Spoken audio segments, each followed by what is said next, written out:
K.C. Venugopal ji asked about the pay commission. I take this opportunity to explain. Sir, our government has always been sympathetic towards the employees and pensioners' issues. For the first time, this government has implemented the full parity between pensioners of pre and post 7th CPC, Central Pay Commission. Thus, all pensioners of the central government who had retired before 1/1/2016 are now drawing the same pension as employees who retired before 1/1/2016. That's the first one. Thus, the demand of pensioners regarding parity has been agreed to and implemented by our government under the leadership of Prime Minister Modi. Yes, because yes, I will. No, don't worry. I hear you. After 16 years. Oh, please, no. Please sit down. Honorable member, please sit down. ఈ bill Why was it? Why కేంద్ర after 16 ప్రభుత్వ years, sir? పెన్షనర్ల హక్కులను 7 కాలరాయడమే. court cases were going on. We had to wait for the verdict to come. And then we've gone back to saying, yes, now all the hearings తక్షణం over, JAC verdicts గారికి have phone been చేసి received. చెప్పాల్సిందే. We are going back to honoring the decision which was taken. Hello Jayasi గారు, hello Jayasi గారు, మీరు JAC ఆఫీసులో ఉన్నారా? మేమంతా ఇక్కడ కలిసి ఉన్నాము. టీవీ లైవ్ చూస్తున్నారా? కేంద్ర ప్రభుత్వం ప్రకటించిన పెన్షనర్ల బిల్లు అన్యాయంగా ఉందా, మీరు త్వరగా వచ్చేయాలి. రైట్ మేమందరం ఇక్కడే ఉన్నాం, వస్తున్నాం, ఇప్పుడే వస్తున్నాం. సరే వెళ్దాం. అలాగే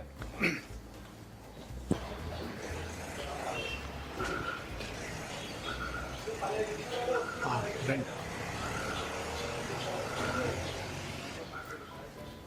హలో ఫ్రెండ్స్, సత్యనారాయణ గారు. హలో రండి. సరే ఏం భయపడకండి, కంగారు పడకండి. సరే చెప్పండి. న్యూస్ కేంద్రం తీసుకున్న నిర్ణయం వల్ల లక్షల మంది పెన్షన్ల హక్కులు హరించే విధంగా ఉంది. మనం దీని మీద తక్షణమే పోరాటాన్ని ప్రకటించాల్సి ఉంది. అవును. అసలు 40 ఏళ్ళు సర్వీస్ చేసి పెన్షన్ మీద బతకొచ్చని ఆశిస్తే 10 ఏళ్లకు ఒకసారి వేతన మరియు పెన్షన్ సవరణలు చేయాల్సింది పక్కకు పెట్టి విఆర్ఎస్ ఇచ్చి ఇంటికి పంపి ఇప్పుడు పెన్షన్ రివిజన్ చట్టాన్ని రద్దు చేయడం ఎంతవరకు సమంజసం? ఇది అమానుష్యం. అయ్యో, పెళ్లి కావాల్సిన పిల్లలున్నారు, వృద్ధాప్యంలో ఉన్న మా తల్లిదండ్రులు ఉన్నారు. మాకు ఆరోగ్యాలు అంతంత మాత్రమే. బ్రతికి బట్టకట్టగలమా? ఈ చట్టం ద్వారా 2 అమ్మాయిల పెళ్లిళ్ళు ఎలా చేయాలి? మా వృత్తికి ఇప్పుడు ఇచ్చే పెన్షన్ ఎంతకాలం సరిపోతుంది? పే రివిజన్ చేయకపోతే నాకు కడుపు కోత మినహా మరేమీ మిగలదు. పదవీ విరమణ పొందానే కానీ సొంత ఇల్లు లేదు, బ్యాంకు బ్యాలెన్స్ లేదు, అంతంత మాత్రము ఆరోగ్యాలు. ఇదేమిటి?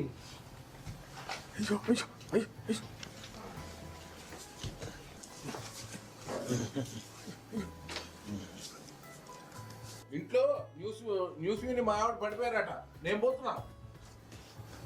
డాక్టర్ గారు, మా జేఏసీ ఆఫీసులో మా పెన్షనర్ పడిపోయారండి. కొంచెం అర్జెంటుగా మీరు రావాలి. మీ urgent sir, please.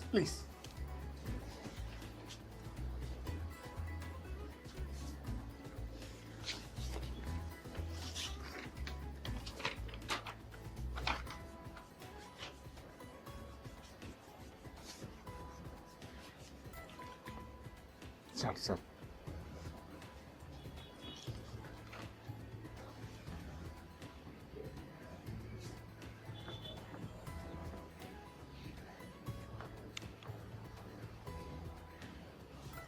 Correct medicine ఇవ్వండి సార్. రవీంద్ర గారు షాక్ గురయ్యారు సార్. ఈ పెన్షన్ సంబంధించిన న్యూస్ విని ఆయన షాక్ గురయ్యారు. మరేం ప్రమాదం ఏం లేదు. నేను మెడిసిన్స్ ఇస్తాను, ఓకే సార్, మీరు వాడండి. Right, please.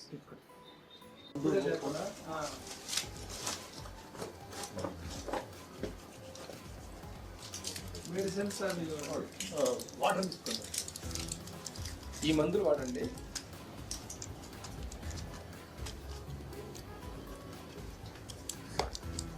ఇది ఉదయం ఒకటి, సాయంత్రం ఒకటి, సార్ ఇది మధ్యాహ్నం ఒకటి వాడాలి. అలాగే ఇది వాటర్ లో కలిపి ఇప్పుడు ఇవ్వండి. ఓకే. ఇది ఇమీడియట్ ఎనర్జీ వస్తుంది ఇవాళ. అలాగే సార్. సార్ ఇప్పుడు నీళ్ళు చల్లమంటారు సార్ ముఖం మీద? కొంచెం నీళ్ళు చల్లితే స్పృహలోకి వచ్చేస్తారు. జస్ట్ షాక్ గురయ్యారు, ఏం ప్రాబ్లం ఏం లేదు. కొంచెం రవీందర్ గారు లేవండి.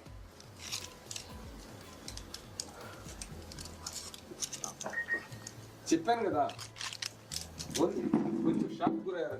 కూర్చోండి.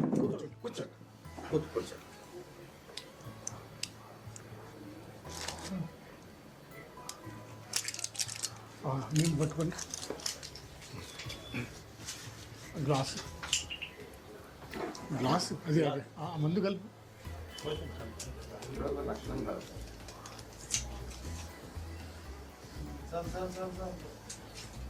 సార్ తాగండి.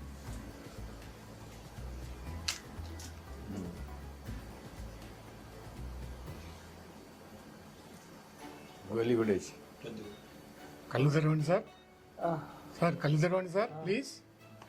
ఏం కాదు ఇంకేం కాలేదు, ఓన్లీ కొంచెం షాక్. టాబ్లెట్ ఒకటి వేసుకోండి. బాటిల్ నీళ్ళు తీసుకోండి.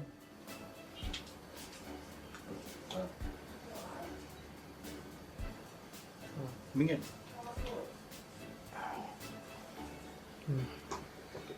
ఓకే రెస్ట్ తీసుకోండి. మీరు ఆల్రెడీ చెందాల్సిన అవసరం లేదు, సార్. కేవలం షాక్ గురయ్యారు. Okay now is all right. Okay నేను చెప్పినట్టు అమ్మ. Thank you sir. డాక్టర్ గారు సార్ మీ ఫీజు అది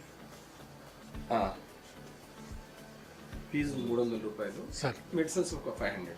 సార్ ఫోన్ పే చేస్తాను సార్.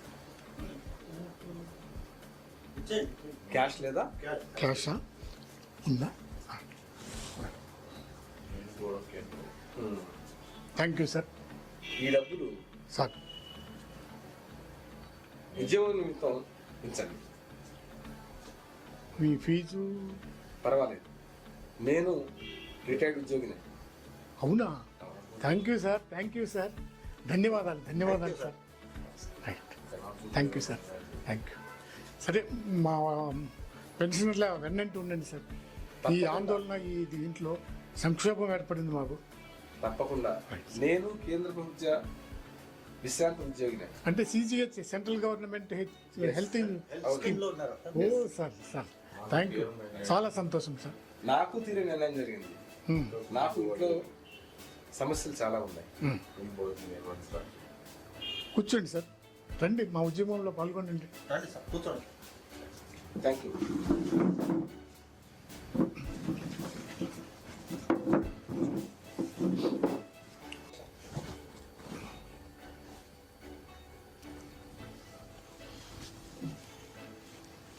నా ప్రాణం పోయినా పర్వాలేదు, ఈ ఉద్యమాన్ని నేను నడిపిస్తాను. ప్రాణాలు శాశ్వతం కాదు, పోయే ప్రాణాలు ఎలాగో పోతాయి.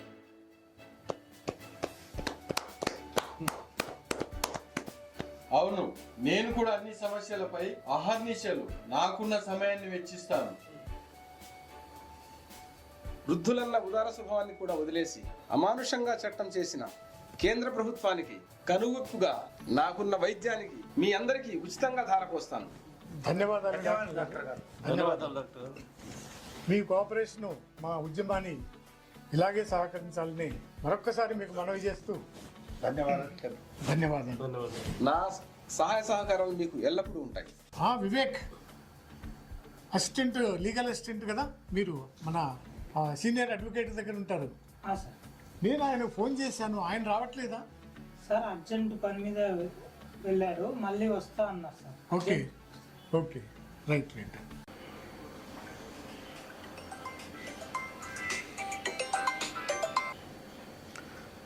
హలో సార్, చెప్పండి. నా భార్యకు చికిత్స చేస్తూ ఉండగా అత్యవసర శస్త్రచికిత్స చేయాలని అందుకు 5 లక్షలు అడ్వాన్స్ కట్టమన్నారు సార్. అవును, సిజిహెచ్ఎస్ కార్డు ఉంది కదా? ఆ ఛార్జీకి మినహాయింపుగా ఇవి కట్టాలి, లేదంటే చికిత్స ఆపేస్తున్నా అంటున్నారు సార్. అవునా? చాలా దారుణంగా ఉంది సార్ పరిస్థితి. అవునా? అవును సార్, అవును సార్. భయపడద్దు, ఏదో ఒకటి చేద్దాం. భయపడద్దు.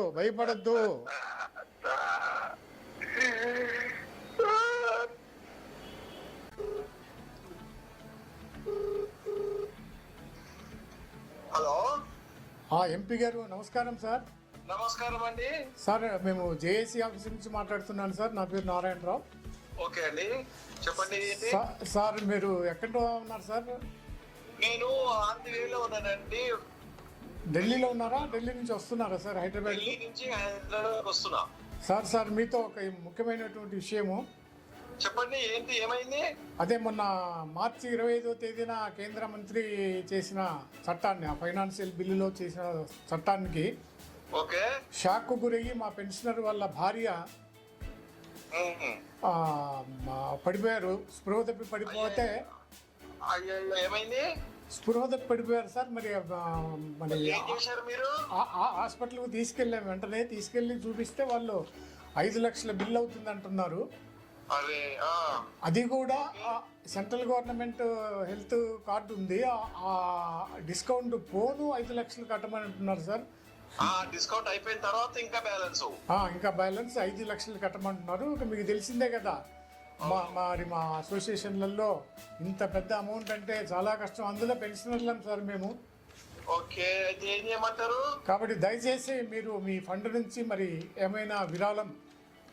సరే, మీరు అతని ఫోన్ నెంబర్ ఏమైనా ఇవ్వండి సార్. నేను అతనికి ఒక 3 లక్షల రూపాయలు ట్రాన్స్ఫర్ చేపిస్తాం. సార్ మీకు ఇప్పుడే నేను సత్యనారాయణ గారి అకౌంట్ నంబరు మీకు మెయిల్ చేస్తాను సార్. సరేనండి, నేను చేసేస్తాను. సార్ వచ్చిన తర్వాత మీకు కలుస్తాం సార్. ఓకేనండి, మంచిది. Thank you sir, thank you very much. ఓకేనండి, అంత మంచిదే కదా? సార్ అంత మంచిదే సార్. అదే ఓకే, సరే, థ్యాంక్ యూ. విన్నారు కదా? చాలా గొప్ప వ్యక్తి. అవును. చాలా మంచి మంచి ఫోన్ చేస్తే డబ్బులు వేసేవాడు. గొప్ప మంచి చాలా మంచి మనసు వ్యక్తి. ఈ విషయంలో ఆయన చాలా అభినందించాలి. మెచ్చుకోవాల్సిందే సార్. ఇలాంటి లీడర్లని మెచ్చుకోవాల్సింది. సరే, ఇమీడియట్గా సంప్రదిద్దాం. మన ఆఫీస్కే పిలుద్దాం. సరే సరే,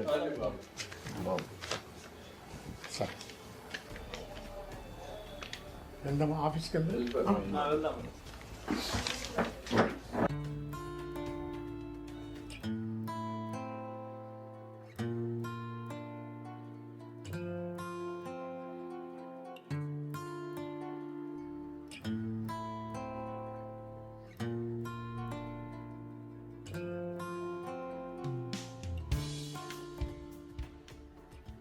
లాయర్ గారు, మొన్న మార్చి 25వ తేదీ నాడు పార్లమెంట్లో ఫైనాన్స్ మినిస్టర్ చేసిన అనౌన్స్మెంట్ విన్నారు కదా? ఒక సెంట్రల్ గవర్నమెంట్ ఉద్యోగులుగా పనిచేసి విరమణ పొందినటువంటి పెన్షనర్ల పొట్టగొట్టేటువంటి విధంగా గత ఎప్పటి నుంచో హక్కును పొందినటువంటి మా అందరి స్వేచ్ఛను నడ్డి ఇరగొట్టినటువంటి ఈ చట్టము ఎంత దారుణంగా ఉందంటే అంత దారుణంగా ఉంది. చాలామంది అనారోగ్యాలకు గురై, హార్ట్ అటాకులకు గురై పడిపోతున్నారు. పొద్దున్న లేచి నుంచి అయ్యే వార్తలు వస్తున్నాయి సార్. మరి మా ఆందోళన ఏంటంటే ఇమ్మీడియట్గా పార్లమెంటును ముట్టడించేటువంటి ప్రణాళిక చేయాలి. దానికి లీగల్గా మీరు ఏం చెప్తారు? నారాయణ గారు, పార్లమెంటు ముట్టడి కంటే కోర్టులో పిటిషన్ దాఖలు చేయడం ఉత్తమం. అంటే పార్లమెంటు ముట్టడి అనేది తర్వాత ఆలోచిద్దరు, కానీ పిటిషన్ ముందు లీగల్గా పిటిషన్ దాఖలు చేయడము ఉత్తమం. ఇప్పుడు కోర్టుల వ్యవహారం అంటే చాలా నిదానంగా నడిచేది కదా సార్. ఇప్పుడు అర్జెంటుగా లోక్సభలో ప్రవేశపెట్టిన బిల్లును ఎగువ సభ మరి రాష్ట్రపతి ఆమోదానికి పోయే ముందుగా రాష్ట్రపతికి మెమోరాండం ద్వారా మనం తెలియజేయడం మంచిదేమో. రాష్ట్రపతి గారికి మెమోరాండం దాఖలు చేయండి, అది మంచి పద్ధతే. ఈ లోపల ప్యారలల్ గా కోర్టులో పిటిషన్ కూడా దాఖలు చేసేసి మీ తరఫున నేను మాట్లాడతాను. ఓకే, ఇప్పుడు మీకు సమస్య అంతా అర్థమైంది. ఆన్లైన్ లో కూడా నేను వివరాలన్నీ కూడా సేకరిస్తాను. జరిగిన వివరాలన్నీ కూడా మీరు కొన్ని కొన్ని సంక్షిప్తంగా కొన్ని చెప్పండి. క్లూలు మీకు ఇస్తాను. మీరు క్లూలు కొన్ని చేయండి, చెప్పండి. అలాగే సార్. ఇప్పుడు ఓకే, కోర్టులో పిటిషన్ వేస్తాము, రాష్ట్రపతికి ఆమోదం, ఇది దాన్ని ఆమోదం చేయొద్దని మెమోరాండం ఇస్తాము. మరి ప్రజల్లోకి తీసుకెళ్ళడం ఎట్లాగా? ప్రజల్లోకి మీ యూనియన్ల ద్వారా మీరు తీసుకెళ్ళండి, అంటే ఉద్యమాలు నడపాలి. ఉద్యమాలు నడపండి, రాష్ట్రపతికి మెమోరాండం సమర్పించండి. అట్ ది సేమ్ టైం ప్యారలల్గా నేను కూడా పిటిషన్ దాఖలు చేసేసి మీకు న్యాయం జరిగేలా చూస్తాను. ఓకే సార్, ధన్యవాదాలు. అంటే ప్రజల్లోకి వెళ్ళడంలో లీగల్గా తప్పేం కాదు కదా? తప్పు కాదు. ఓకే, అలాగే సార్. నారాయణ గారు, దీని గురించి నేను కూడా ఒక పిటిషన్ దాఖలు చేయాలి అనుకుంటే సుప్రీంకోర్టులో కానీ మీరు కొన్ని క్లూస్, అసలు ఏం జరిగింది, దీనికి వెనకాల బ్యాక్గ్రౌండ్లో ఏం జరిగిందో వాటి వివరాలు సంక్షిప్తంగా చెప్పండి, నేను నోట్ చేసుకుంటాను. ఓకే సార్, అలాగే. అయితే నేను కొన్ని క్లూస్ మీకు చెప్తాను. మెమోరాండం తయారు చేస్తూ పిటిషన్కి కావాల్సినటువంటి ఇన్ఫర్మేషన్ నేను మీకు అందజేస్తాను. అట్లాగే ఒక కాపీ మా నియోజకవర్గంలో ఉండేటువంటి ఎంపీ గారికి కూడా ఒక కాపీ ఇవ్వండి సార్. అలాగే. అది కదా, ఇప్పుడు మన ప్రియతమ నాయకుడిని కాదని మనం పోగొట్టు కదా. మరి అడ్వకేట్ గారిని కూడా అడుగుతున్నాను అదే. ఏం సార్, ఇప్పుడు ఎంపీ గారిని మనం తోసిపుచ్చిపోవడం అనేది కరెక్ట్ కాదు కదా. చాలా చక్కటి ఆలోచన. అది బాగుంది, చాలా బాగుంది. ఎందుకంటే ఏ ఆపదకైనా కానీ ప్రథమ చికిత్సలాగా మనం ఆయన దగ్గరికి వెళ్తాం కదా. అందుబాటులో ఉండే లీడర్ అవును. Okay sir. ఈ దారుణం జరిగిన దాని వెనకాల కొన్ని వివరాలు మీరు ఇవ్వగలరా? తప్పకుండా క్లూస్ చెప్తాను సార్. ఇది కేంద్ర ప్రభుత్వం ఈ ఉద్యోగులు 1982కు ముందు ఉన్నటువంటి ఉద్యోగులందరికీ కూడా పదవీ విరమణ చేసిన తర్వాత ఫిక్స్డ్గా 50 రూపాయల పెన్షన్ వచ్చేది. అది గత ఎన్నో సంవత్సరాల నుంచి ఫిక్స్డ్గా ఉండేది. రాను రాను మేధావులైనటువంటి డిఎస్ నకారా గారు ఈ సమస్యను గుర్తించి, ఎందుకంటే 50 రూపాయలు ఫిక్స్డ్గా ఎంతకాలం గెటాన్ అవుతాం ఒక పెన్షన్ కుటుంబం. ఆ విధంగా ఆకాశాన్ని అంటుతున్నటువంటి ధరలు, ఖర్చులు, అనేక కుటుంబాల ఖర్చులు పెరుగుతున్నాయి, మెడికల్గా పెరుగుతున్నాయి. ఇన్ని దృష్టిలో పెట్టుకొని డిఎస్ నకారా గారు, ఆయన కేంద్ర ప్రభుత్వం మంచి ఎగ్జిక్యూటివ్ ఆఫీసర్గా పనిచేసినటువంటి ఆయన మేధస్సుతో ఒక పిటిషన్ వేశారు. సుప్రీంకోర్టులో పిటిషన్ వేసి కేంద్ర ప్రభుత్వ ఉద్యోగులకు ప్రతి 10 సంవత్సరాలకి పే రివిజన్ అంటే వేతన సవరణ జరగాలి, విరమణ పొందిన వాళ్ళకి పెన్షన్ రివిజన్ కూడా జరగాలి అని చట్టాన్ని తీసుకొచ్చారు. ఈ చట్టాన్ని తీసుకొచ్చిన ఆ ఫైట్ చేసినటువంటి డిఎస్ నకారా గారి దయ వలన ఇప్పటికే ప్రతి సంవత్సరం ఆయన పేరు మీద ఉత్సవాలు జరుపుతున్నాం. అయితే దీన్ని సుప్రీంకోర్టులో అప్పట్లో ఉన్నటువంటి జస్టిస్ వైవి చంద్రచూడ్ గారు ఈ అంశాన్ని చాలా స్పష్టంగా పెన్షనర్స్ ఈ 10 సంవత్సరాలకు ఒకసారి పెన్షన్ రివిజన్ పొందటం వల్ల హక్కు, కేంద్ర ప్రభుత్వం ఇచ్చేటువంటి భిక్ష కాదు. ఎందుకంటే తక్కువ జీతంలో సర్వీస్ చేసినటువంటి ఈ సమస్య మీద ప్రతీ నెల కొంత ఫండ్ని గవర్నమెంట్ మినహాయించుకొని పే చేసేది. అంటే తక్కువ జీతం పొందేవాళ్ళు ఇచ్చే జీతంలో నుండి కొంత మినహాయించుకొని ఇచ్చేవాళ్ళు. సో అప్పుడు సర్వీసులో ఉన్న 40 సంవత్సరాల సర్వీసులో ఉన్నటువంటి వారు ఏదైతే మినహాయించుకున్నారో, కట్ చేసుకున్నారో, దాన్ని వృద్ధాప్యం పెన్షనర్గా వచ్చిన తర్వాత 60+ వచ్చిన తర్వాత ఇది ఒక పెన్షన్ రూపంలో దీన్ని తీసుకురావడం ఆరంభమైంది. ప్రతి నెల ఇస్తున్నారు. ఎందుకంటే ఒకేసారి ఇస్తే మొత్తం నాశనం అయిపోతాయి కాబట్టి డిఎస్ నకారా గారి అప్పీలు, జస్టిస్ వైవి చంద్రచూడ్ గారి ఆయన జడ్జిమెంట్ దేశవ్యాప్తంగా ఎంతోమందికి మేలు జరిగి సంబరాలు జరుపుకున్నారు. ఇది సమంజసమే అని అప్పటి రాజకీయ నాయకులందరూ కూడా ఆమోదించిన సందర్భాలది. సో అటువంటి 1982 నుంచి ఇంప్లిమెంట్ చేస్తూ దీన్ని 86లో ఒక పే కమిషన్, 1996లో ఒక పే కమిషన్, 2006లో ఒక పే కమిషన్, 2016లో ఒక పే కమిషన్ చేసిన తర్వాత ఈరోజు ఆల్ ఆఫ్ సడన్గా రేపు రాబోయే కొన్ని రాష్ట్రాలలో ఎలక్షన్స్ ఉన్నాయో అవన్నీ మాకు అనవసరం. 8వ పే కమిషన్ కూడా అనౌన్స్ చేసిన నెల రోజుల తర్వాత కమిషన్ ఎటువంటిది వేయకుండా మరి ఈ పెన్షనర్ ఇంప్లిమెంటేషన్ని రద్దు చేయడం అనేది ఎంతవరకు సమంజసం అనేది మా అందరి బాధ. 8వ వేతన కమిషన్ పెన్షనర్స్ వర్తించదని చెప్తున్నారు. అదే కదా మీరు చెప్పదలుచుకుంది? Yes sir.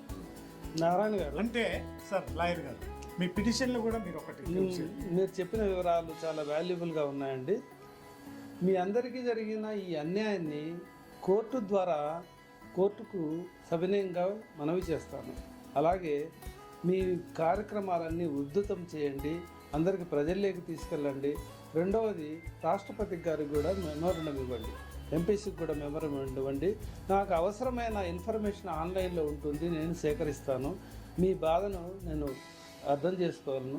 నా శాయశక్తుల కృషి చేసి మీకు న్యాయం జరిగేలా ప్రయత్నిస్తాను. Thank you sir. మా అందరి ఆశయం ఏంటంటే అప్పట్లో డిఎస్ నకారా గారి అప్పీల్ మీరు అవ్వాలి, వైవి చంద్రచూడ్ జస్టిస్ గారిని మీరు ఈ రూపంలో ఏ రూపంలో ఇప్పుడు ఇస్తారో అది మీ మీద ఆధారపడింది. మీరు జయశక్తుల దీన్ని పోరాడి మాకు న్యాయం చేస్తారని మా అందరి తరఫున మీకు ధన్యవాదాలు. ఖచ్చితంగా గారు చెప్పండి. ఇందులో 60 లక్షల మంది పెన్షన్స్ ఉన్నారు. పెన్షనర్స్ 60 లక్షలు 60 లక్షల మంది కుటుంబాలకు మీరు చేసేది ఒక చిన్న సహాయం కాదు, అది 60 లక్షల కుటుంబాలకు న్యాయం జరిగింది. ఖచ్చితంగా. కాబట్టి వివేక్, డాక్టర్ గారు ఈ ఇన్ఫర్మేషన్ గురించి స్టడీ చేయి, మనం ఖచ్చితంగా వీళ్ళకి న్యాయం జరిగేలా చూద్దాము.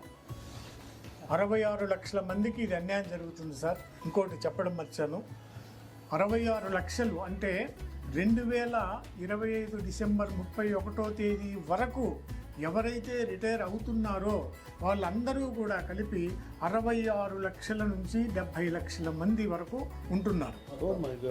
వీళ్ళందరికీ అన్యాయమే. అంటే జీవితాంతము ఇదే ఫిక్స్డ్ పెన్షన్ ఉండేలాగా మొన్న చేసిన చట్టం. అయితే పెన్షన్ మేము రద్దు చేయలేదు అని ఒక పక్కన ఫైనాన్స్ మినిస్టర్ చెప్తున్నారు. 1/1/2026 ఆన్వర్డ్స్ రిటైర్ అయ్యే వాళ్ళకి మాత్రం పే కమిషన్ అమలు జరుగుతుంది అని అంటున్నారు. ఇది ఎంతవరకు 2 భాగాలుగా విభజించడం ఏంటి? మా ఆవేదన ఇది. ఉద్యోగులు పెన్షనర్లని 2గా విభజిస్తున్నారు. ఇప్పటి వరకు అటువంటిది ఎప్పుడు జరగలేదు, ఇప్పుడు కొత్తగా చేస్తున్నారు. కాబట్టి దానివల్ల దాదాపు 60 నుండి 70 లక్షల మంది నష్టపోతారు. వీళ్ళ కుటుంబాలకు అన్యాయం జరుగుతుంది, నష్టపోవడం వల్ల అన్యాయం జరుగుతుంది. భవిష్యత్తులో డాక్టర్ గారు, ఇప్పుడు దాకా నడిచినటువంటి డివైడింగ్ రూల్ అది పెన్షనర్లను ఉద్యోగులను చేసేది. ఇప్పుడు పెన్షనర్లనే అంటే ఇప్పుడు ఎగ్జిస్టింగ్ పెన్షనర్లు అందరినీ ఒక భాగం, కాబోయే 1/1/2026 నుంచి పెన్షనర్లుగా మారే వాళ్ళను అదొక డివిజన్, ఇది ఒక డివిజన్. అంటే విభజించి పాలిస్తున్నటువంటి ఈ వేర్పాటువాదము ఎంతవరకు మేము జీర్ణించుకోగలం? నాకు అర్థమైంది డాక్టర్ గారు, నారాయణ గారు, నాకు మీ సమస్య అర్థమైంది. రాజకీయాల జోలికి వద్దు, కానీ మీ సమస్య పరిష్కారం అవడానికి లాయర్గా మా శాయశక్తుల ప్రయత్నించి మీకు న్యాయం జరిగేలా చూస్తానని మాత్రం ఖచ్చితంగా మాట ఇవ్వగలను. ఖచ్చితంగా మీకు మంచి జరుగుతుందని చెప్పేసి సదా నమ్ముతున్నాను. మరొకసారి మా అందరి తరఫున మీకు ధన్యవాదాలు సార్. నమస్తే. ధన్యవాదాలు సార్. నమస్తే. Thank you sir. వివేక్, ఈ కేసు బాగా స్టడీ చేయి, జాగ్రత్తగా డీల్ చేద్దాం. థ్యాంక్ యూ లాయర్ గారు. సార్, మీరంతా పెద్దవాళ్ళు, వయోవృద్ధులు, 60లు 70లు 80లు ఉన్న మీ అందరికీ సహాయకారిగా ఉచిత సేవలు చేస్తాను. మా సార్ ఇచ్చే జీతము ఉద్యమ ఖర్చులకి విరాళంగా ఇస్తాను.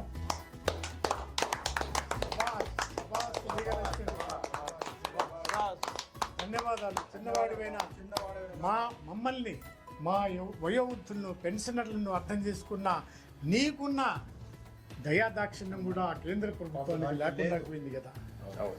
మా బాధను అర్థం చేసుకున్న నీకు మరొక్కసారి ధన్యవాదాలు.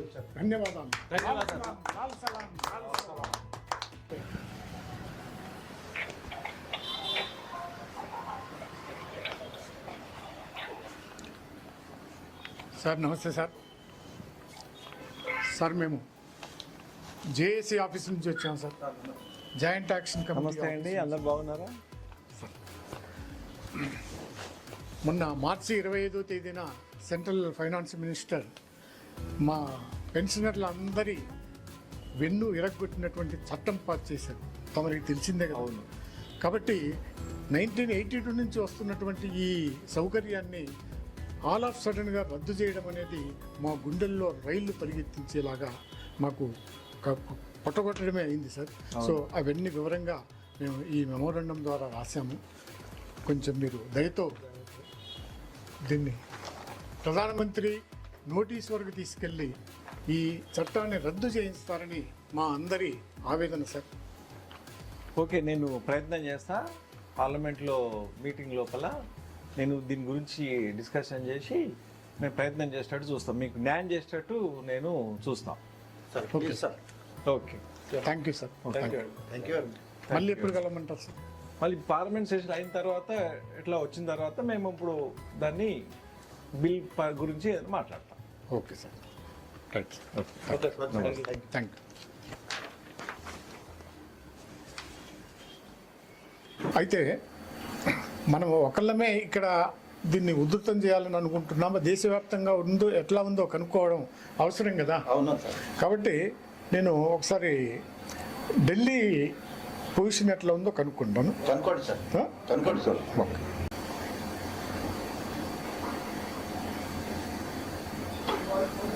Hello hello. హలో మీరంతా సైలెన్స్గా ఉండాలి. Silent. Pensioners please be calm. हाँ, ये दिल्ली का जेएसी ऑफिस है? हाँ जी हाँ. हाँ जी नमस्कार, मैं तेलंगाना से बोल रहा हूँ. तेलंगाना जेएसी लीडर मैं बात कर रहा हूँ. नमस्कार जी नमस्कार. कैसा है आपके पास? हमारे पास बहुत बढ़िया है. बहुत बढ़िया है. हाँ बहुत बढ़िया है. लोग बहुत गुस्से में हैं. पेंशनर को कैसा कर रहे हैं? पेंशनर से क्या बोल रहे हैं? नहीं नहीं पेंशनर बहुत गुस्से में है. केंद्र सरकार के बारे में तो वो बहुत से गुस्से में है और वो देशव्याप्त स्ट्राइक करने के लिए भी तैयार है हमारे पास. आपके यहाँ कैसा है? यहाँ तो हम लोग पूरे तैयार हैं. हाँ क्या स्ट्राइक करने के लिए तैयार है? हाँ, स्ट्राइक करने के लिए तैयार है. रैली करने के तैयार है. पूरा धरना, वो पार्लियामेंट घेराव करने को भी तैयार है. नहीं हमारे पास भी लोग तैयार हैं. आप किसी एक डेट फिक्स कीजिए. आप पार्लियामेंट धरना के लिए, पार्लियामेंट मार्च के लिए किसी एक डेट फिक्स कीजिए ऑल ओवर इंडिया में. तभी एक ही दिन करने से ठीक रहेगा.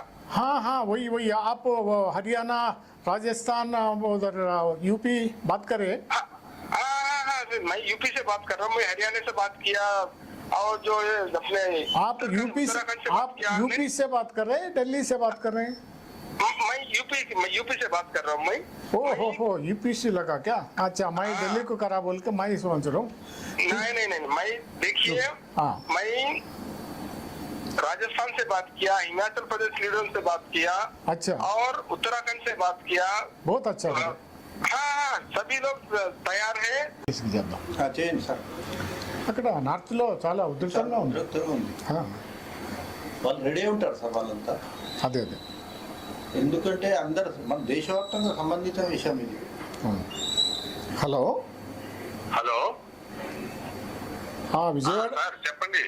జేఏసీ ఆఫీస్ హైదరాబాద్ అండి. మీరు విజయవాడ అండి. మీరు విజయవాడ. రైట్. నేను హైదరాబాద్ జేఏసీ ఆఫీస్ నుంచి మాట్లాడుతున్నాను. ప్రసాద్ గారా? అవును సార్ చెప్పండి. నమస్తే. ఈ మరి నమస్తే సార్. సార్ ఈ పెన్షనర్ల ఇష్యూలో మరి అక్కడ ఎట్లా ఉంది? మా దగ్గర అయితే బ్రహ్మాండంగా ఉధృతం చేయాలని పెన్షనర్లంతా చాలా యునైటీగా ఉన్నారు. మీ దగ్గర ఇక్కడ కూడా అలాగే ఉంది సార్. అలాగే ఉందా?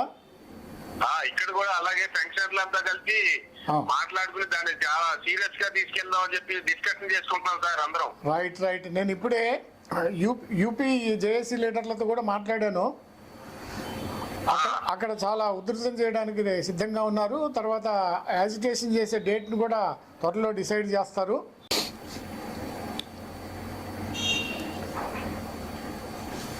తమిళనాడు బాగా యాక్టివ్ పార్టీ కదా. Hello Mukundam ji. Yes. Are you from Chennai, sir? Hi, I am from Chennai. Okay, sir. Thank you for answering. And I am from Hyderabad speaking, JSC office.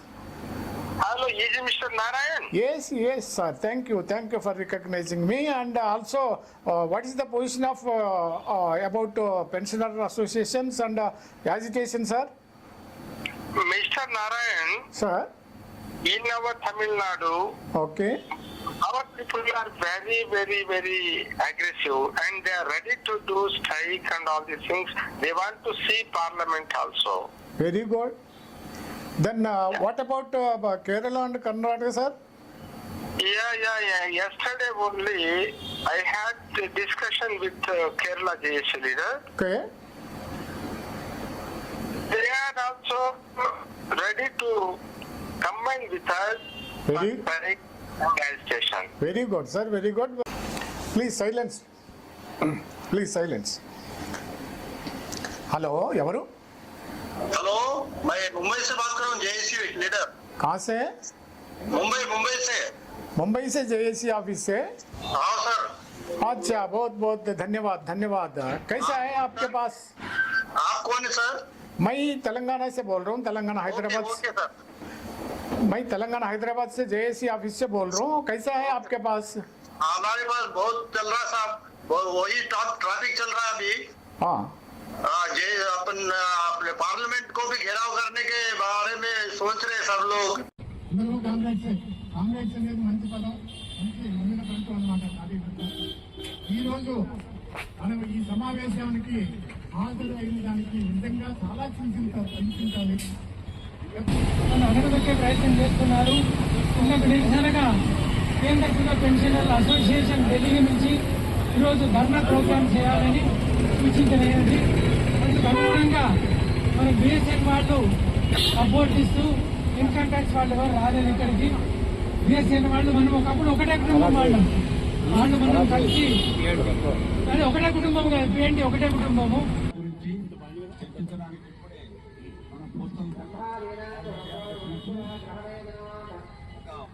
Central government pensioners association form చేసి మన సమస్యలన్నింటికీ పరిష్కారం ఉంటే అవసరం అనుకుంటే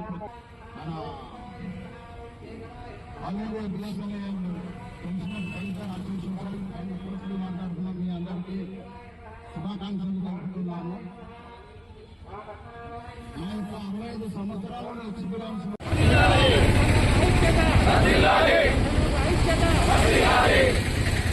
unity జిందాబాద్. Unity జిందాబాద్. Unity జిందాబాద్.